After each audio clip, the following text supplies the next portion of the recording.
പറയാനുള്ളത്, ഗബ്രിയുമായി ബന്ധപ്പെട്ട വിഷയങ്ങൾ ഹൗസിൽ വലിയൊരു ചർച്ചയായിരുന്നു. അത് ഒരു പക്ഷേ ഈ ഒരു കഴിഞ്ഞ ആഴ്ച വരെ ജാസ്മിൻ തന്നെയാണ് വിന്നർ എന്നുള്ള നിലയ്ക്കായിരുന്നു കാര്യങ്ങൾ പോയിരുന്നത്. അപ്പോൾ ഈ ഒരു കഴിഞ്ഞ ആഴ്ചയാണ് ചെറിയൊരു ശതമാനം വോട്ടിന്റെ വ്യത്യാസത്തിൽ മാത്രമാണ് ജാസ്മിൻ ആ കപ്പ് നഷ്ടപ്പെടുന്നത്. അപ്പോൾ അത്തരത്തിലുള്ള ഒരു ചർച്ച ഈ ഒരു കപ്പ് ലഭിക്കാതിരുന്നതിൽ എന്തെങ്കിലും ഒരു ഘടകമാണെന്ന് തോന്നുന്നുണ്ടോ? എനിക്ക് അതിനെപ്പറ്റി കൂടുതലൊന്നും അറിയില്ല. കാരണം ഞാൻ ഇന്നലെ ഇറങ്ങിയിട്ടേ ഉള്ളൂ, എൻ്റെ കയ്യിൽ ഫോൺ കിട്ടിയിട്ടേ ഉള്ളൂ, ഞാൻ എല്ലാം നോക്കി തരുന്നേ ഉള്ളൂ. ബിഗ് ബോസ് മലയാളം സീസൺ 6-ൽ ജാസ്മിൻ കപ്പടിക്കണമെന്ന് ആഗ്രഹിച്ച നിരവധി പ്രേക്ഷകരുണ്ടായിരുന്നു. മറുവശത്ത് താരം ഫൈനലിൽ പോലും എത്തരുതെന്ന് ആഗ്രഹിച്ചവരുമുണ്ട്. ഈ സീസണിൽ ഏറ്റവും കൂടുതൽ വിമർശനങ്ങൾ നേരിട്ട മത്സരാർത്ഥിയും ജാസ്മിൻ തന്നെയാണ്.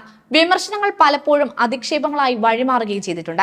എല്ലാത്തിനും ഒടുവിൽ 3ാം സ്ഥാനവും നേടി ജാസ്മിൻ ഷോയിൽ നിന്നും പുറത്തിറങ്ങി കഴിഞ്ഞു. ഇത്രയൊക്കെ എത്താൻ കഴിഞ്ഞതിൽ ഒരുപാട് സന്തോഷവും നന്ദിയും കടപ്പാടും ഒക്കെ ഉണ്ടെന്നാണ് ഷോയിൽ നിന്നും പുറത്തു വന്നതിന് പിന്നാലെ ജാസ്മിൻ പ്രതികരിച്ചത്. പുറത്തെ കാര്യങ്ങൾ താൻ വിചാരിച്ചിരുന്നതിൽ നിന്നും വ്യത്യസ്തമാണെന്നും തന്നെ ഇഷ്ടപ്പെടുന്ന കുറെ അധികം ആളുകളുണ്ടെന്നും പലരുടെയും മെസ്സേജും വീഡിയോസും ഒക്കെ കണ്ടത് തനിക്ക് വലിയ സന്തോഷം നൽകുന്നുവെന്നും ജാസ്മിൻ പറയുന്നുണ്ട്. പുറത്ത് തനിക്ക് ഇത്ര വലിയ പിന്തുണയുണ്ടാകുമെന്ന് അകത്ത് നിൽക്കുമ്പോൾ താൻ ചിന്തിച്ചിരുന്നില്ല എന്നും, അതായത് ഇവിടെ വരെ എത്തുമെന്ന് വിചാരിച്ചിരുന്ന ഒരു വ്യക്തിയല്ല താനെന്നും, പുറത്തിറങ്ങിയതിനു ശേഷമാണ് വീഡിയോസും മെസ്സേജും ഒക്കെ കാണുന്നതെന്നും, അവർ എന്തൊക്കെ ക്വാളിറ്റിയാണ് തന്നിൽ കണ്ടത് എന്നൊക്കെ താൻ അറിഞ്ഞു വരുന്നതേ ഉള്ളൂവെന്നും, ഫോണൊക്കെ നോക്കാൻ അത്ര സമയം കിട്ടിയില്ല എന്നും, എന്തായാലും കിട്ടിയതിൽ താൻ വളരെയധികം സന്തോഷവതിയാണെന്നും ജാസ്മിൻ പറയുന്നു. കണ്ടന്റ് കൊടുക്കണമെന്ന് വിചാരിച്ച് താൻ അങ്ങനെ മനഃപൂർവ്വം അവിടെ ഒന്നും ക്രിയേറ്റ് ചെയ്തിട്ടില്ല എന്നും, താൻ എന്താണോ അതുപോലെ തന്നെയാണ് അവിടെ നിന്നിട്ടുള്ളത് എന്നും, അല്ലാതെ അതിനപ്പുറത്തൊന്നും ചെയ്തിട്ടില്ല എന്നും, ഫൈനൽ 5-ലെത്താൻ കഴിഞ്ഞ ഏക ഫീമെയിൽ കണ്ടസ്റ്റന്റ് എന്നതിൽ തനിക്ക് അഭിമാനവും സന്തോഷവും നന്ദിയും ഒക്കെ ഉണ്ടെന്നും ജാസ്മിൻ വ്യക്തമാക്കുന്നു. ജിൻഡോ കപ്പടിച്ചതിനെ കുറിച്ചുള്ള തന്റെ അഭിപ്രായവും ജാസ്മിൻ പറയുന്നുണ്ട്. ജിൻഡോയോട് തനിക്ക് പ്രശ്നങ്ങളൊന്നുമില്ല എന്നും, അത് പുള്ളിയോട് തന്നെ സംസാരിച്ചിട്ടുള്ളതാണെന്നും, അവിടെ ഉണ്ടായിരുന്നുവെങ്കിൽ ആര് കപ്പടിച്ചാലും തനിക്ക് പ്രശ്നമൊന്നുമില്ല എന്നും ജാസ്മിൻ പറയുന്നുണ്ട്. കഴിഞ്ഞ ആഴ്ച വരെ ജാസ്മിനായിരുന്നു കപ്പടിക്കാൻ സാധ്യത ഉണ്ടായിരുന്നയാളെന്നും, ഗബ്രിയുടെ റീ എൻട്രിക്ക് ശേഷമാണ് അതിനുള്ള സാധ്യത പോയതെന്ന രീതിയിലാണ് പുറത്ത് ചർച്ചയെന്നും, എന്താണ് അതിനെക്കുറിച്ചുള്ള അഭിപ്രായമെന്നുമുള്ള ഓൺലൈൻ മാധ്യമങ്ങളുടെ ചോദ്യത്തിനോടും ജാസ്മിൻ പ്രതികരിക്കുന്നുണ്ട്.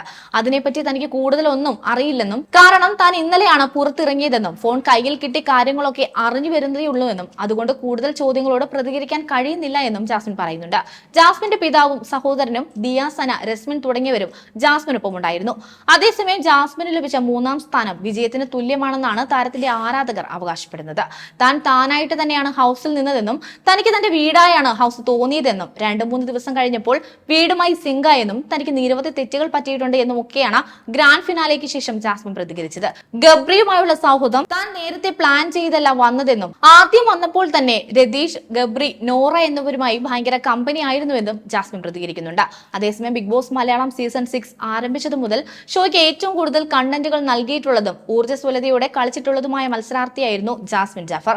തുടക്കം മുതൽ ഫൈനലിസ്റ്റായി പലരുടെയും പ്രഡിക്ഷൻ ലിസ്റ്റിൽ ജാസ്മിൻ എന്ന പേര് ഇടം പിടിച്ചിരുന്നു. എന്നാൽ ഫൈനൽ 5-ലെത്തിയെങ്കിലും 3ാം സ്ഥാനം വരെ എത്താനേ ജാസ്മിന് സാധിച്ചുള്ളൂ. ജനപിന്തുണയുടെ കുറവ് മൂലം 3ാം സ്ഥാനം കൊണ്ട് ജാസ്മിന് തൃപ്തിപ്പെടേണ്ടി വന്നു.